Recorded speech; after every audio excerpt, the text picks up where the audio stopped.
Hello my dear students, उम्मीद आप लोग सभी अच्छे से होंगे। तो दोस्तों, आज मैं फिर से आप लोगों के लिए एक बहुत ही इंपॉर्टेंट क्वेश्चन लेकर आया हूं। अब यहाँ पर देख सकते हो क्या लिखा हुआ, विद्युत धारा का तापीय प्रभाव। तो यहाँ पर हम लोग देखने वाले हैं कि जब कोई भी चालक तार हो या कोई भी चालक पदार्थ हो तो उससे विद्युत धारा का जो प्रवाह होता है तो उसमें तापीय प्रभाव किस प्रकार प्रभावित करता है उस चालक को। तो आज मैं ये देखने वाला हूँ दोस्तों। तो बिना टाइम वेस्ट के हम क्वेश्चन पर चलेंगे, क्योंकि मुझे पता है कि यहाँ पर आप टाइम वेस्ट करने बिल्कुल भी नहीं आओ, तो एकदम बिल्कुल मैं टाइम वेस्ट करना भी नहीं चाहता। तो दोस्तों, बस मैं आपको यही कहना चाहूँगा कि यदि वीडियो आपको अच्छा लगेगा लास्ट में एंड में, तो वीडियो को जरूर सब्सक्राइब कर देना दोस्तों। तो यहाँ पर सिंपल याद रखो दोस्तों, ये आपका क्या है, चालक है। मान लीजिए कोई तार है, ओके। अब इस तार को जो है बड़ा करके मुझे दिखाना पड़ेगा, तभी तो आप समझ पाओगे ना कि इसको छोटा करके मैं रख नहीं सकता। अब यहाँ पर मैंने क्या देखा कि चालक तार में प्रोटॉन इलेक्ट्रॉन दोनों होता है, और जितने भी चालक होती है, जितने भी पदार्थ होता है, वो सभी परमाणु से मिलकर बना होती है, हम सभी जानते हैं। अब यहाँ पर एक्चुअल में होता क्या है कि जैसे ही ये बैटरी है और बैटरी का जैसे हम कनेक्ट करते हैं, जैसे स्विच ऑन करते हैं, तो होता क्या कि इलेक्ट्रॉन का प्रवाह होता है। अब यहाँ पर इलेक्ट्रॉन के जैसे ही प्रवाह होगा तो होता क्या कि चालक में जितने भी इलेक्ट्रॉन होता है वो एक दिशा में रनिंग करना स्टार्ट कर देता है। और जैसे रनिंग करता है तो होता क्या कि इलेक्ट्रॉन फ्री इलेक्ट्रॉन होता है, यानी कि इलेक्ट्रॉन जो होता है वो फ्री होता है, स्वतंत्र होता है, यानी कि वो दौड़ता है किसी भी चालक में, यानी कि जो दौड़ने का काम करता है वो इलेक्ट्रॉन करता है। लेकिन याद रखना दोस्तों, प्रोटॉन जो है बिल्कुल स्थिर होता है एक ही जगह पर। प्रोटॉन का यहाँ पर गति से कोई भी संबंध नहीं है, ये बात हमेशा याद रखिएगा। प्रोटॉन गति नहीं करता है, प्रोटॉन स्थिर होता है किसी भी चालक में। वट इलेक्ट्रॉन स्वतंत्र होता है, वही दौड़ लगाता है, वही दौड़ता है। और एक बात और याद रखिएगा जिंदगी भर, क्योंकि एग्जाम के लिए काफी इंपॉर्टेंट है, कि जिस तरफ इलेक्ट्रॉन दौड़ेगा उसके विपरीत क्या दौड़ता है, विद्युत धारा। अगर आपसे पूछा जाएगा एग्जाम में विद्युत धारा की दिशा किसके विपरीत होता है, तो वो इलेक्ट्रॉन के विपरीत होता है। अब इलेक्ट्रॉन हमेशा ऋण टर्मिनल से धन की ओर मूव करता है, लेकिन वही याद रखिएगा कि प्रोटॉन जो होता है, प्रोटॉन हमेशा धन से ऋण के टर्मिनल को जो है मूव करता है। इस बात को याद रखिएगा। दूसरा मैं एक बात आपको बताना चाहता हूं कि इलेक्ट्रॉन को कहा जाता है निम्न विभवांतर, यानी कि इलेक्ट्रॉन पर जो है निम्न विभव होता है, जबकि प्रोटॉन पर उच्च विभव होता है। आप ये भी याद रखिएगा, ठीक ना। कभी कभी एग्जाम में पूछ देता है कि विद्युत धारा की दिशा किस विभव से किस विभव की ओर होती है, तो उच्च विभव से निम्न विभव की ओर होती है किसका, विद्युत धारा की दिशा। तो ये आप याद रखिएगा दोस्तों। अब यहाँ पर हम लोग इस पिक्चर के माध्यम से विद्युत धारा का तापीय प्रभाव को हम समझते हैं स्टेप बाय स्टेप। अब यहाँ पर होता क्या है दोस्तों कि जैसे ही मुक्त इलेक्ट्रॉन इसमें प्रवाहित होता है, यानी कि दौड़ना शुरू करता है, होता क्या है कि जो स्थिर परमाणु जो होता है, जो स्थिर परमाणु में जो प्रोटॉन होता है, उससे क्या होता है, ये टकराता है। अब यहाँ पर हमने क्या लिखा, धातु के परमाणु धनायन, यानी कि ये परमाणु जो है ये धनायन परमाणु है, क्योंकि इलेक्ट्रॉन तो दौड़ना शुरू कर दिया, तो स्थिर कौन होगा, परमाणु होगा, धातु का धनायन परमाणु होगा। अब जितने भी इलेक्ट्रॉन होता है उसके सामने जितने भी परमाणु आता है, जितने धनायन परमाणु आता है, प्रोटॉन आता है, वो सभी में इलेक्ट्रॉन क्या करता है, टक्कर लगाता है, यानी कि ये टकराता है, ठीक ना। और जब ये आपस में टकराता है दोस्तों, तो टक्कर होने के कारण क्या होता है कि जो गतिज ऊर्जा इलेक्ट्रॉन के अंदर होता है, वो गतिज ऊर्जा जो है परमाणु से टकराने के बाद उस परमाणु में गतिज ऊर्जा इन्वॉल्व हो जाती है, ट्रांसफर हो जाता है, चला जाता है उसमें। और चले जाने की वजह से क्या होता है कि उस प्रोटॉन में जो रेड जो आपको दिख रहा है लाल लाल प्लस वाला, ये धनायन है परमाणु का, और इसमें कंपन उत्पन्न होता है, यानी कि वो कंपन करता है तेजी से। कब, जब टकराता है तब इसमें। अब टकराने के बाद क्या होता है, इलेक्ट्रॉन अपना गतिज ऊर्जा किसमें दे देता है, प्रोटॉन धनायन में, जो आगे में टक्कर लगा उसमें क्या होता है, वो गतिज ऊर्जा दे देता है, यानी कि वो कंपन होने लगता है। और यहाँ पर कहा जाता है कि जितना इलेक्ट्रॉन जितना तेजी से परमाणु धातु के परमाणु धनायन में जितने भी टक्कर लगाएगा वो उतना तेजी से कंपन करेगा, और जितना तेजी से कंपन होगा, जितना ज़्यादा कंपन होगा, उतना ही ज़्यादा ये गर्म होगा, उतना ही ज़्यादा ये क्या होगा, चालक तार गर्म होगा। अब इसको जो है दोस्तों पिक्चर के माध्यम से तो हम समझ लिए। अब देखते हैं इसका डेफिनेशन क्या है, इसको कैसे आपको लिखना है एग्जाम में।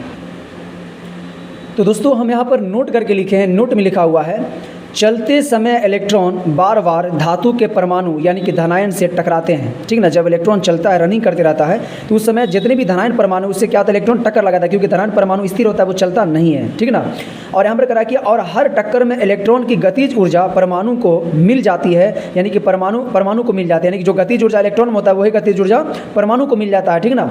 अब जिससे क्या होता है कि परमाणु अधिक तेजी से कंपन करने लगता है, वही परमाणु क्या होता है, कंपनित होने लगता है तेजी से।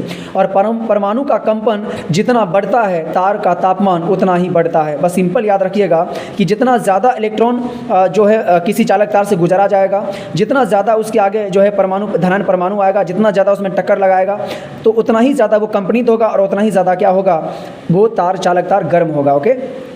अब यहाँ पर समझ जाते हैं कि ये किस किस पर निर्भर करता है, यानी कि कंपन का जो मात्रा है ये किस किस पर निर्भर करता है, कितना होने पर ज़्यादा होगा और कितना होने पर कम होगा। तो हमने यहाँ पर स्टार्ट करके लिखा कि जब किसी चालक तार में विद्युत धारा प्रवाहित होती है, जब किसी चालक तार में विद्युत धारा प्रवाहित होती है तो चालक तार के प्रतिरोध के कारण, अब कोई भी चालक तार उसमें क्या होता है, प्रतिरोध होता है, विद्युत धारा को विरोध करने वाला। आप सिंपल सोचिए कि जितना विद्युत धारा का विरोध करने वाला होगा उतना ही ज़्यादा क्या होगा, इलेक्ट्रॉन उससे ज़्यादा टकराएगा। जितना ज़्यादा इलेक्ट्रॉन टकराएगा प्रतिरोध से उतना ज़्यादा चालक तार क्या होगा, गर्म होगा। ये भी यहाँ पर एग्जाम्पल है कि जब किसी चालक तार में विद्युत धारा प्रवाहित होती है तो चालक तार के प्रतिरोध के टक्कर उसमें ऊष्मा उत्पन्न होती है, यानी टक्कर से उसमें क्या होता है, ऊष्मा उत्पन्न होती है, और इसी घटना को विद्युत धारा का तापीय प्रभाव कहा जाता है। अगर आपसे एग्जाम में पूछेगा परिभाषा, जब पूछेगा विद्युत धारा का तापीय प्रभाव क्या है, आपको यही लिखना है। अब दोस्तों यहाँ पर उदाहरण में हम कुछ लिखे हुए हैं, इसको बढ़िया से देखते हैं। अब यहाँ पर उदाहरण हम लोग देख लेते हैं। तो उदाहरण में हमने क्या लिखा, उदाहरण में आपका क्या हो जाएगा, विद्युत बल्ब का फिलामेंट। आप सभी को पता है कि विद्युत बल्ब का फिलामेंट भी जो है ये तापीय प्रभाव पर ही जो है निर्भर करता है, क्योंकि विद्युत धारा जब फिलामेंट तक पहुँचती है तो ये क्या होता है, उच्च तापमान पर ये क्या होता है, गर्म होता है, जिसके वजह से जो है ये रोशनी उत्पन्न करता है। तो विद्युत बल्ब का फिलामेंट जो है ये भी तापीय प्रभाव पर निर्भर है। फिर हमने 2 नंबर में यहाँ पर क्या लिखा है, 2 नंबर हमने लिखा यहाँ पर जो है इलेक्ट्रिक हीटर। अब इलेक्ट्रिक हीटर जो होता है ये भी जो है क्या है, उसमें तापमान पर ही निर्भर करता है, यानी विद्युत धारा जो होता है वो उसमें ऊर्जा में कन्वर्ट होता है और ये इस प्रकार जो है काम आता है, ठीक ना। और यहाँ पर 3 नंबर में क्या है, इलेक्ट्रिक आयरन। अब आयरन जो हम लोग कपड़ा में इस्त्री देते हैं ये भी क्या होता है, विद्युतीय ऊर्जा को उसमें ऊर्जा में बदलता है और इस्त्री क्या होता है, हमारे इस्त्री मारने के यूज में आ जाता है। तो ये सारे जितना भी है ये सभी किस पर निर्भर है, उसमें प्रभाव विद्युत धारा के तापीय प्रभाव पर ही निर्भर है। अब यहाँ पर एक हो गया सोल्डर, यानी कि जो सोल्डिंग करने वाला था, यहाँ भी क्या होता है, सोल्डिंग में विद्युत धारा जाता है और वो विद्युत धारा किस में बदल जाता है, उसमें बदल जाता है, यानी कि हीट में बदल जाता है और वो भी हमें यूज में आता है। फिर हमने लिखा इलेक्ट्रिक चूल्हा। इलेक्ट्रिक चूल्हा भी सेम टू सेम यही काम करता है।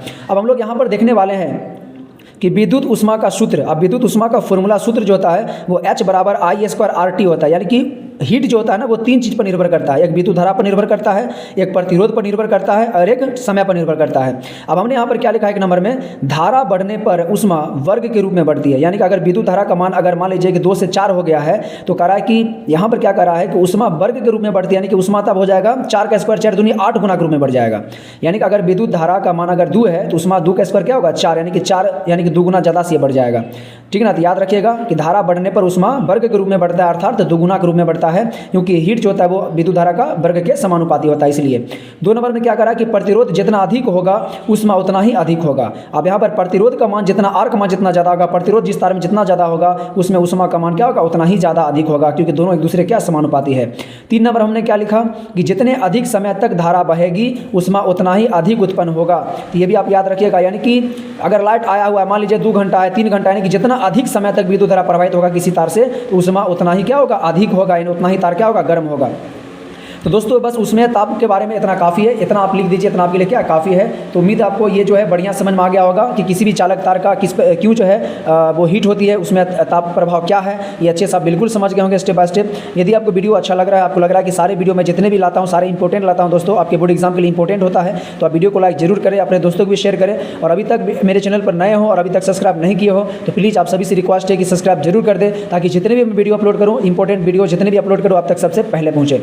तो फिर मिलते हैं एक अच्छे वीडियो के साथ, तब तक के लिए जय हिंद, जय भारत।